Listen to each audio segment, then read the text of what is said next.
अस्सलामु अलैकुम।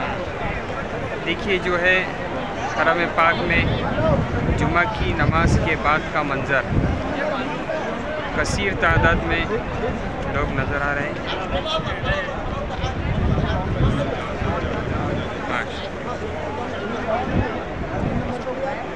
दुआ कीजिए कि अल्लाह रब्बुल इज़्ज़त हर एक मुसलमान को हज बैतुल्लाह की ज़ियारत नसीब फरमाए। আপনার কি লাগবে যা লাগবে